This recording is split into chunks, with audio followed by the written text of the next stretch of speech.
Hello, good Vach everyone. Moshe Shabbos of Pashas Vayechi. Actually, it's Shabbos Pashas Shmois. So here we go. Made a siyum on Sefer Bereshis, and we're basically rounding up the era of the patriarchs, Avraham, Yitzchak, and Yaakov. Am Yisrael gets down to Mitzrayim,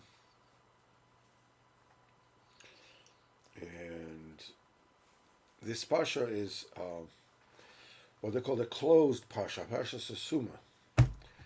It's a sealed parsha. It's a sealed parsha because that's the parsha when Yaakov Avinu passes away, and the eyes of Am Yisrael, as it were sealed. And now it's a beginning of Am Yisrael in Mitzrayim. Yaakov Avinu passes away, and Yosef passes away. That's the last pasuk of the parsha, and a couple of interesting nekudas that are worth mentioning about the parsha.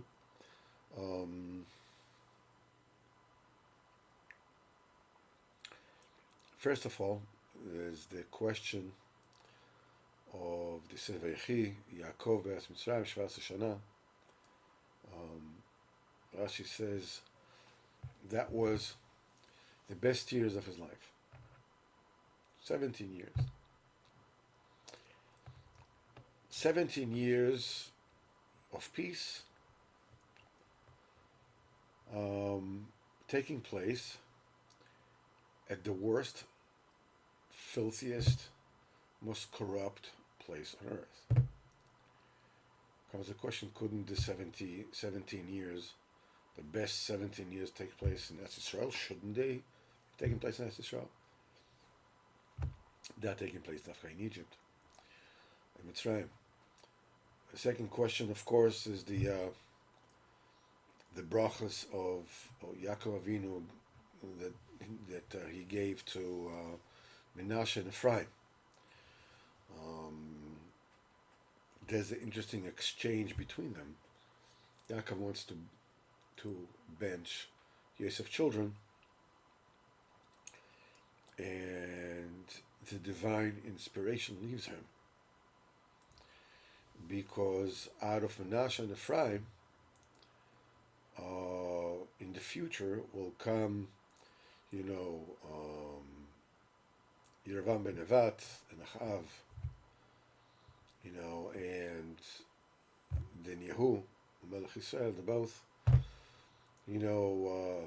very shady, to say the least, characters.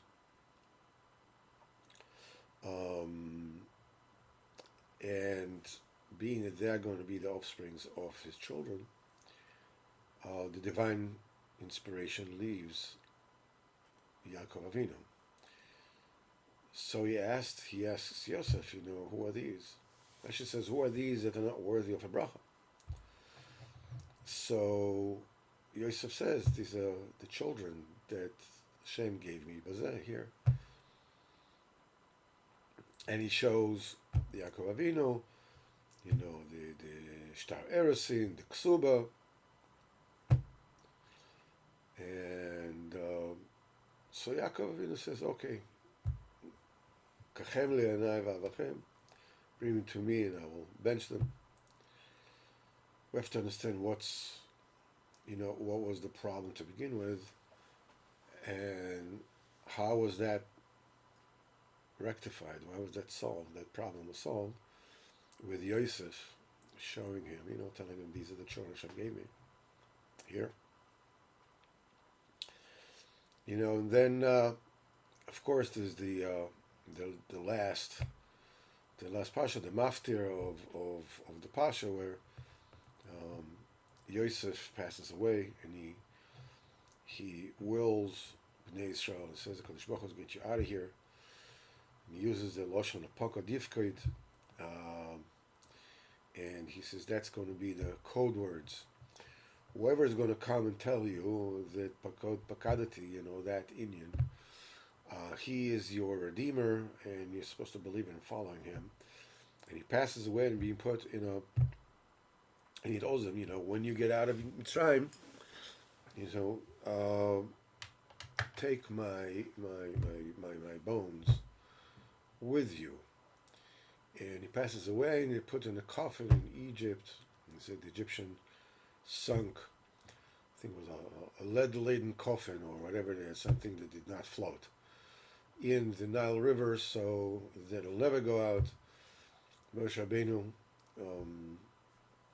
got it out, got it to float just before, Am Yisrael were getting all the gold and silver from the Egyptians. Moshe Rabbeinu was looking for Yosef's coffin, and he couldn't find it. So he comes to the Nile and says, Yosef, time for us to go out. If you want to come out, you have to come up. And the coffin floats. And Am Yisrael are taking the bones of Yosef with them. So these are all issues that need some clarification as to what went on there. Why the best 17 years of Yaakov are taking place in a filthy and corrupt place such as Egypt? The second is what's with the bracha of the children, and the third issue is Yosef and his coffin and basically, in a way, they're all tied together. All these three issues are tied together, in a sense that when Yaakov is about to give the bracha to his children, and he says, "Gather, and I'll tell you," and they'll come, and Yaakov Avinu wants to reveal to them what's going to be the end. And when he wants to do this, the Shekhinah leaves him. Again, divine inspiration leaves him. So instead, he's giving the brachos to his children, and he starts by admonishing Reuven, Shimon, Levi, boom, boom, boom. So we have to understand how all this chimes together. Okay, so you wanted to tell him, when Mashiach is going to be and when Gul is going to be and everything else. The Shekhinah goes away, and he slams into his Kiviyachal, to three children. He gives brachos to all the children. Even the admonishments were also brachos. The thing is that Yaakov Avinu, to begin with, Yosef was sent there, by Kodesh Baruch Hu. The tribe sold him, but Kodesh Baruch Hu is the one that brought Yosef to Mitzrayim. And Yaakov Avinu and all the tribes and all the children are coming down to Mitzrayim. The reason why they come to Mitzrayim is to give the tikkun to all the gamma bris, the blemishes that occurred to Odom Rishon in the 120 years that he separated from his wife. After the sin of eating from the Eitz Hadas Torah. This can only be taken in a rectification, an elevation of lost sparks, of lost souls, can only take place where these sparks are, where these souls are. They say only a drunk is looking for a wallet that he lost in a different place because the other place has light there. You gotta look for the wallet where you lost it, not where the light is. These sparks of holiness are in the filthiest places, the dirtiest places, most. And this is the time. This is the time, to galvanize the Jewish children and teach them how to behave during the time of exile. They have 210 years in front of them, before they leave Mitzrayim. During this 210 years, they're going to go through some really, really tough ups and downs, mostly downs, gullus, hard labor, and the whole exercise starts with Yosef going down to Mitzrayim and holding up his bargain, the test with the wife of Potiphar, and cementing himself as the embodiment of the tzaddik. And with his chos, Am Yisrael is going to have the ability to stay and to survive the 210 years of Golus in Mitzrayim. He teaches them how you're supposed to handle yourself in Golus. Yaakov Avinu is coming down to Mitzrayim with all his children. There's no longer a period of Yaakov Avinu's personal tests. He has passed those. Those ended with the 22 years of Yosef being away, and Yosef has found everybody's together.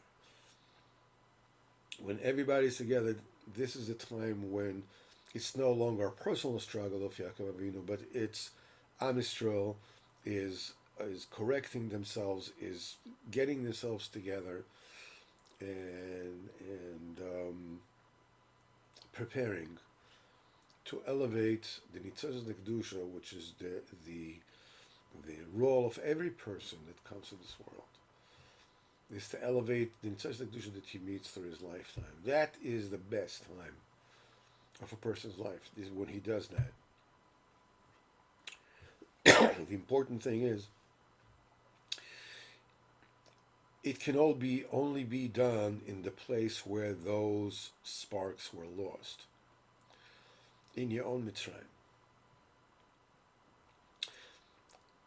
The ultimate test of this is when Yosef brings his children, Menashe and Ephraim, to Yaakov to be blessed.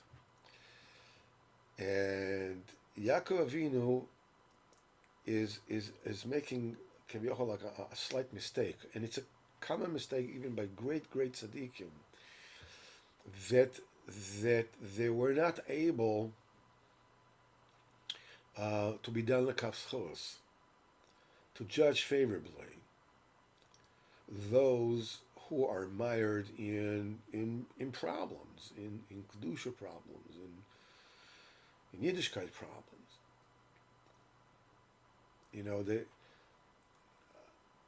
I just heard, I'm sorry to say, there was people don't realize how much they need Rabbeinu in this generation. There was, they're having all these gatherings for Banim, getting together and making all kinds of takonas and rulings regarding, smartphones and this and that.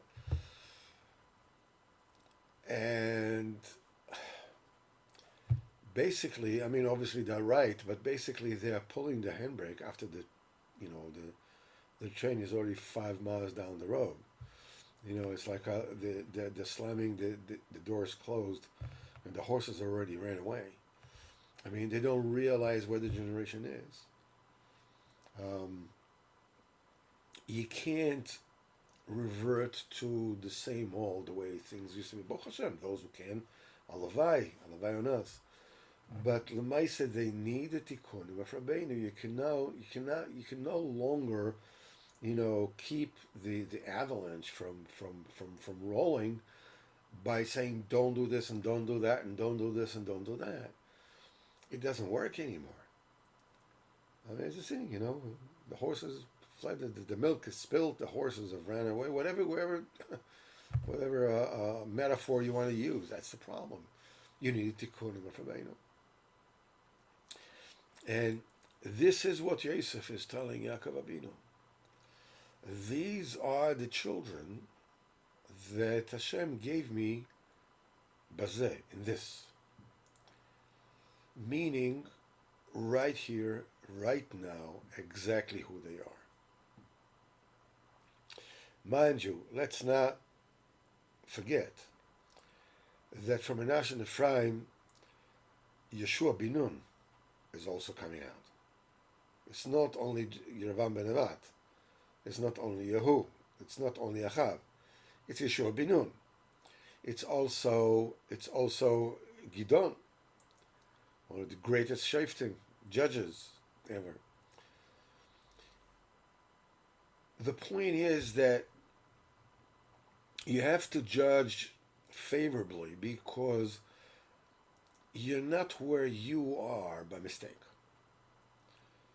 You are where you are because in your own particular Mitzrayim, which is, all the exiles are called Mitzrayim, because of the goals of Mitzrayim, because you have what to fix right where you are.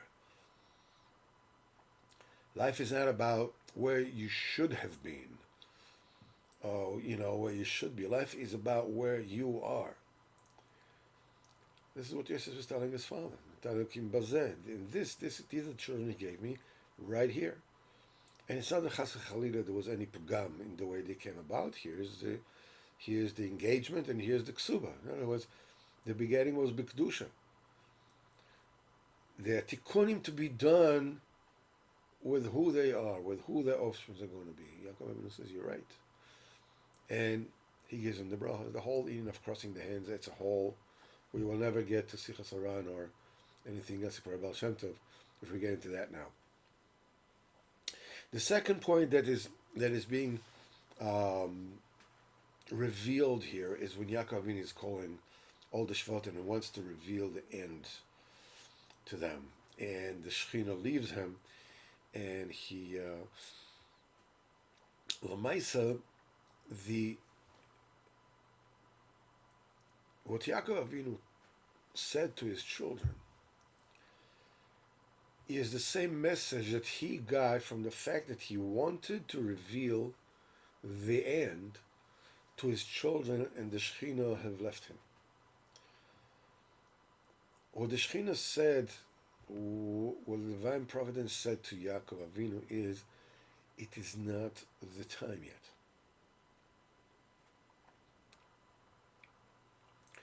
Don't push it.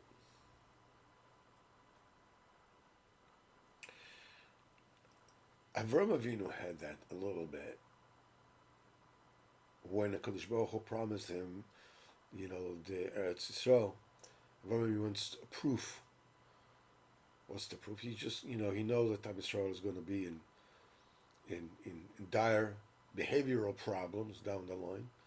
And he wants to guarantee that they will be able to survive those faux pas that they're going to go through. It's called Doiches Ashah. That's pushing. That's pushing your luck. That's being too insistent. Jumping the gun. That's probably a better word of putting it. Yitzchak wants to give the bracha to Esav. As a result, Esav also gets a bracha. It comes to show you, that how smart Esav was. His father already told him that that's it. I gave the bracha to Yaakov, and everybody, all his brothers are going to be his slaves. What shall I bid you? And he stays on. He stays on. He stays on. He stays on. And he cries. He says until he gets a bracha also. The problem of that bracha, we see in the Daf Yomi, Masechas Tainis, Daf Vav, when it says uh, Germania shel Esav, Germany of Esav. It says there are 350 duchies in Germany. And it says, and there are 365 duchies in Rome, and they fight against the Germans. And he says, if ever the Gemara, 2,000 years ago, the Gemara says, if ever the Germans manage to get themselves together under one rule, they'll go out and rule and basically destroy the world. Right? Tiny stuff of.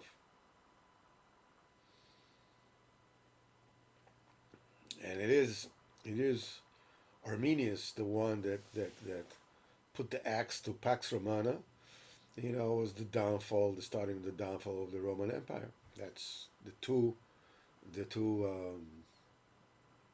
sections of Esav. Then you have Yaakov Avinu. He wants to be Megala the Ketz. He wants to reveal the end. That's jumping the gun. Shechina leaves him. So he tells his children, Reuven, Shimon, and Levi, what were their problems? He said, you jumped the gun. You're old tzaddikim. Reuven, you're a tzaddik. But he got upset. You jumped the gun. It was not time yet. You took my bed from one tent into another, and the bed of Yaakov Avinu is a himmelzach. It's inyan of Shemaim. It's not. You jumped the gun because you thought it was appropriate. It's Leah is a wife, and Bilo is a shifcha. Okay, so. Nevertheless, you did something haphazardly. You jumped the gun. Shimon and Levi, you also jumped the gun. You went and you slaughtered the entire town of Shem without asking me first. The whole issue is jumping the gun. And the main reason, Rabbeinu says that the only reason why the Shechina actually left Yaakov Avinu is because Yaakov Avinu figured, okay, now we're all here. Me and all my children and everybody's a tzaddik. They're all tzaddikim. Now's the time to reveal what the end is going to be. And the Kodesh Baruch Hu says, no, he'asfu. He says, it's not enough for the tzaddikim to get together. All the lesser people are supposed to get together as well. All those who falter or fall behind, all those who find themselves lost, they're also, so that's why they have to go through the whole process of Golus and bring them together. It's not time yet. And ultimately it all comes together with the union of Atzmas Yosef. The final tikkun of Sefer Bereshis is the establishment of the centricity of Yosef, of the tzaddik, as the most cardinal focal point of the Geula. It said, because of the bone, Moshe Rabbeinu took the bones of Yosef Tzaddik, which is Kiver Tzaddikim. It says, the Aron of Yosef is the quintessential Kiver Tzaddikim. That's a Tzion of Yosef. They took him with him. And because they took Yosef with him, because they came together with the Tzaddik, Moshe, the living manifestation of the Tzaddik, with Atzmas Yosef, the care of the Tzaddik, Am Yisrael were able to come out of Mitzrayim. This, up to here, about this week's Parsha, Bevadai, I mean, we have a coming week, the coming 6 weeks of Shovavim, which is very auspicious time for taking a bris. Um, you know, Reb Nosson used to say the whole Tehillim, as I said, the whole Tehillim twice, every single day during Shovavim.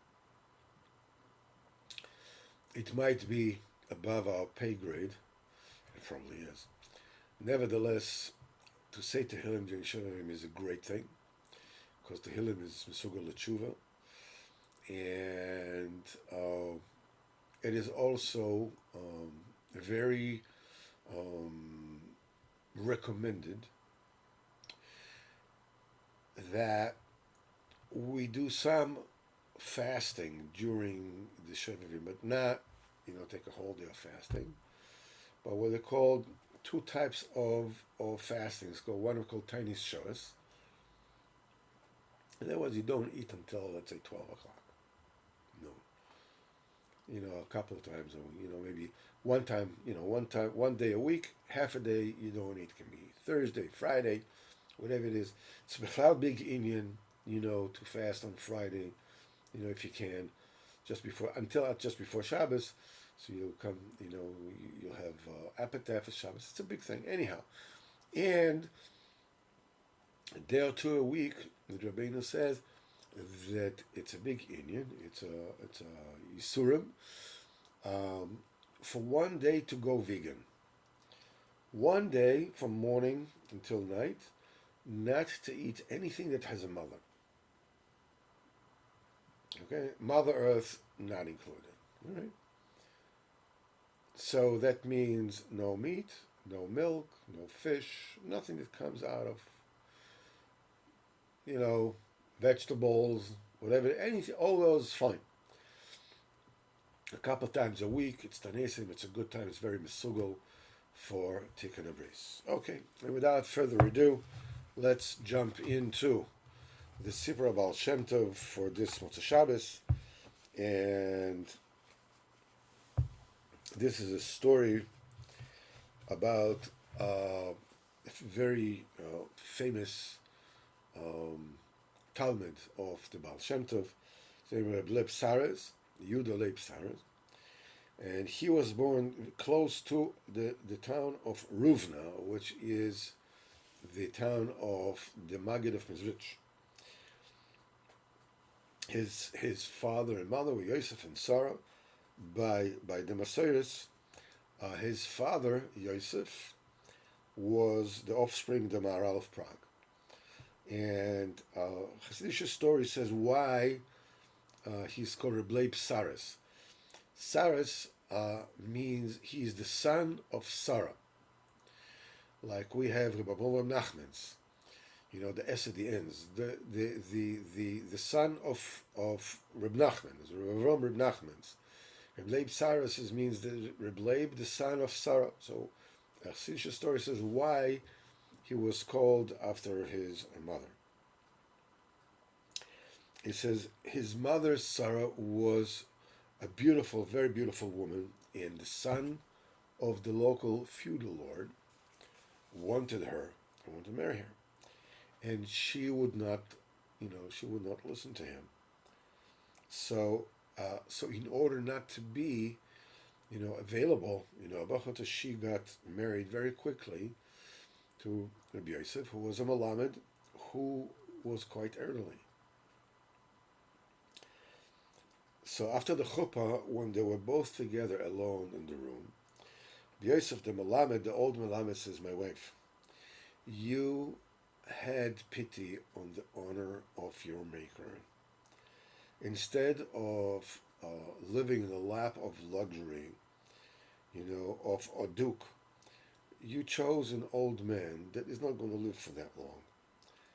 I promise you," he told her, "that we are going to have a son, that Bezat Hashem will bring about blessings in the land, and his name would be very known amongst Am Yisrael, and your name will be placed on him for all days." That's why he was called Reb Leib, Yehuda Leib Saras, the child. And it says, according to the Masorah that we have, Reb Saras was one of the close disciples of the Baal Shemtov. Reb Saras was 15 years old. He came into the room of the Baal Shemtov and started skipping throughout, the length of the room, back and forth. Talmid Baal Shem became very upset. This fresh, juvenile delinquent, quote unquote, and they want to throw him out. But the Baal Shem Tov calmed him down, and he turned to the younger boy and said to him, and he said, "You're very sharp. I know everything that you do, but you should know," said the Baal Shem Tov, "that your way is a dangerous way. You are walking on the edge of a sword. Stop that. Don't go that road." And from that moment on, Rabbi Saras became close to Baal Shem Tov, never left him. Rabbi Saras was well known for being an extremely handsome man and very physically strong, an amazing Lamdan, and he was one of the hidden tzaddikim. He was amongst the hidden tzaddikim in Hasidic Masorah. And most of his days, he would go, in towns and in villages and small little enclaves, going to marketplaces and fairs and so forth. And he would be Mekari, very simple Yidden to the Torah. And especially, that's the one thing, his claim to fame, as it were, he was known for being busy with ransoming Jews that were taken prisoners, Pidyon Shvun, by the feudal lords. Whenever a Jew would be back on his payments that he had to pay his feudal lord, I mean, they there's no second chance. They threw him into the dungeon, and until the Jews came and paid the ransom, he and his family would be in the dungeon, so they would die there. Shem Rachem. But Rabbi Saras was very strong. He defied and he confronted many powerful landowners, in order to save the Jews. And Rabbi Saras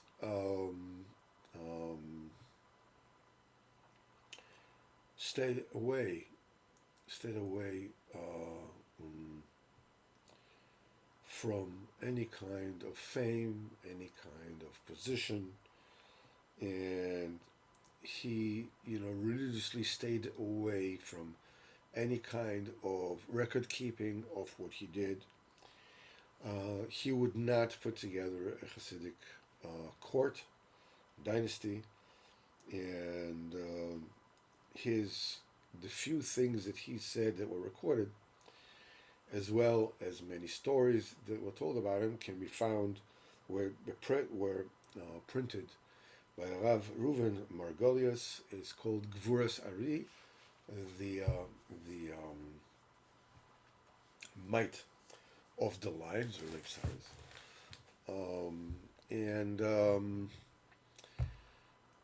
So you find this book, you can find Lipsars. That's the Maisa for tonight. It's also an interesting that I think, I don't know if it was I'm not sure it's the town of Polno, I don't know, but anyhow, maybe it was Polno, and there is the book, the registry of the Chevra Kadisha. That's most reliable record keeping that we have of who lived where, what happened. The stories in there.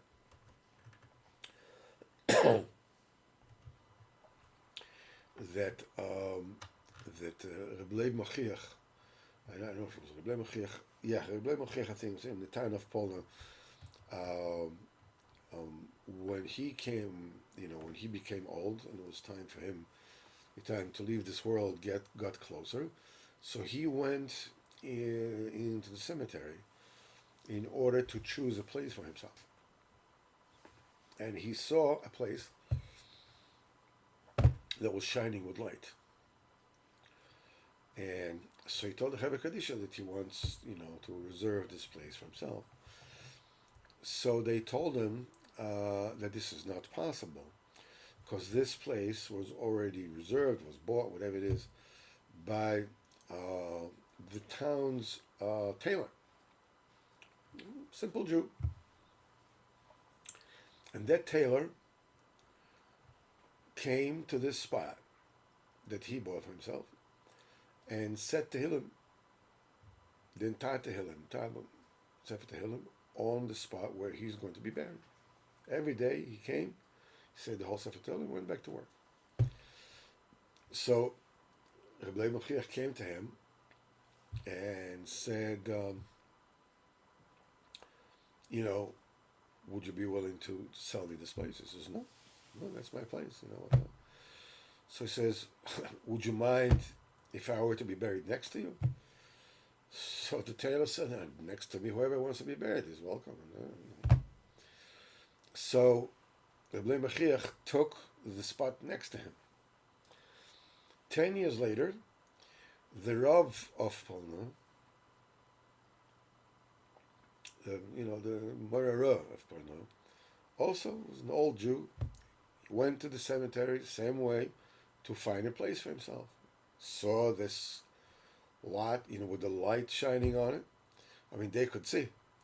And he says, you wanted that place? They told him they can't. This place was purchased already by this tailor. It's already 10 years coming here every single day, saying the entire Tehillim. He says, you can't do it. So the Rav again tells him, he says, maybe you want to sell me the place? He says, no. He says, would you mind if I got married next to you? He says, next to me, anybody who wants is welcome. So the Rav took that place and he passed away. 10 years later, the tailor himself passed away and he was buried in his plot. Until today, you come to that place and see, Rabbi Mechiach and the Rav that these two giants and a nobody, quote unquote, in between them. And unless you see the sefer, the of the Chevra Kadisha of the place, I believe it says exists. I heard the story from Yaakov Meir Shechter. So, comes to show you this Indian of saying Tehillim right now with Shavavim coming up. And then, without further ado, again, all the time without further ado, you're like, what's the story? All right. So let's just share the screen of Sichos Haran for today and take a quick look at it. And here we go. We are at Sicha number 100. Sicha Kuf. It says it has to do, with Yosef HaTzadik. V'shamati b'shem Rabbeinu Zichrono Livracha. Mikva, I heard it b'shem Rabbeinu already long ago. But it's Paser b'Vigdoi. We're talking about Potiphar's wife. She grabs Yosef's garment. It says the Baal Dover, when somebody is sharing some, just a second, let's see if we can, hold on just 1 second.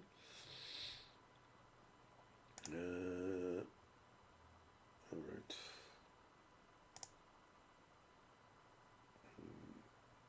Just 1 second. We have to be able to.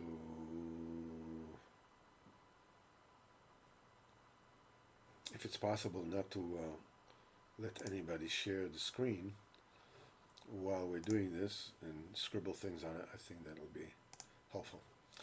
So the Baal Davar Sitracha is grabbing a person by his beged, by his clothing. Could be his clothing, could be his apartment, could be his car, could be any kind of material things. He teared us. This is whatever it is that bothers a person, the Sitracha grabs a person, whatever is bothering him, in the tira of his clothing.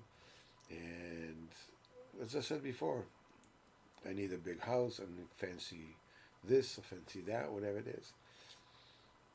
He says, because the preoccupation of a person needs and his clothing and whatever of a person are very confusing, very distracting a person and prevent him from avoiding Hashem Yisbarach. And this is Avatit Paser B'Bigdoi. She grabbed him by his clothing.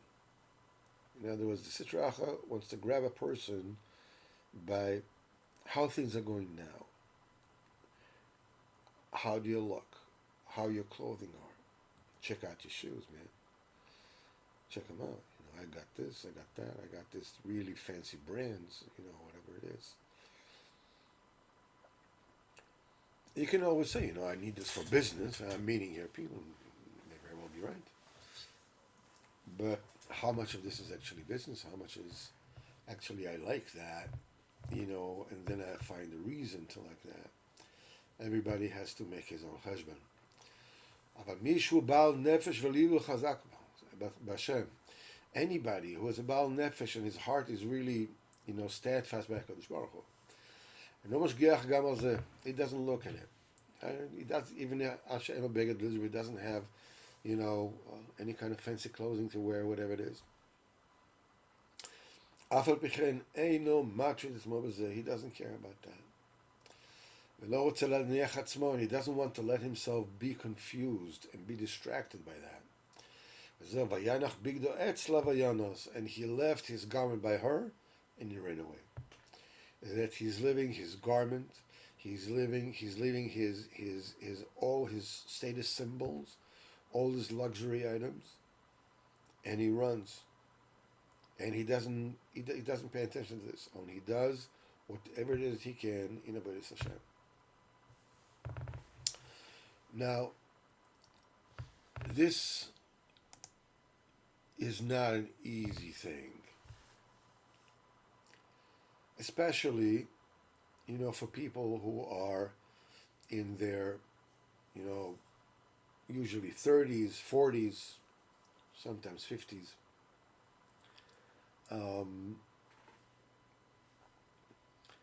When you are in the height of your prowess, you're entering into your own, you're managing to do things, whatever it is, and you want something to show for it. You feel a need to, if you're mitzliach, you're successful, you made some money, you're making money, or whatever it is, you want to show something for it. My house is supposed to be fancier, bigger, and the furniture that I have is supposed to be something special that is ordered from here, ordered from there, whatever it is, and custom made, and whatever it is. It's a reflection of what I've made of myself.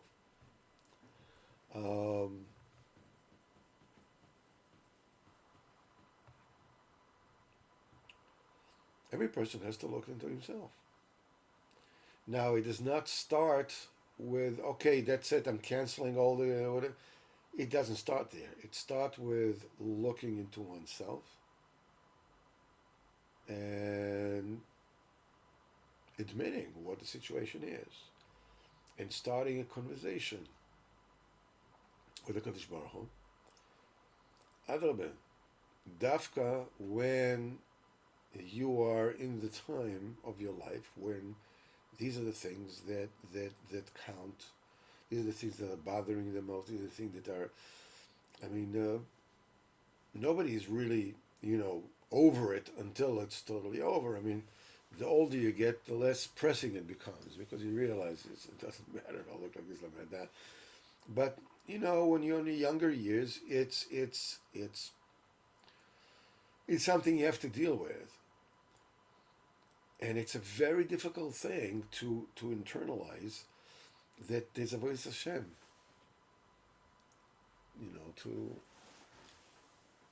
to be done in this world. The Yetzirah all the time wants to tell you that, listen, I'm your brother. I'm your brother. I'm your best chum. I'm your best pal. Have your own good in mind, man. Well, what's going to happen? So you're going to talk a little bit to somebody you're not supposed to talk to. So you're going to, see some things you're not supposed to. You're going to buy some stuff maybe you're not supposed to. What's the big deal? It's not going to change you. It's not going to distract you. Uh, it is not. It ain't necessarily so, as Gershwin said, right? It ain't necessarily so, and in fact, it's necessarily not so. Okay, so what do I do?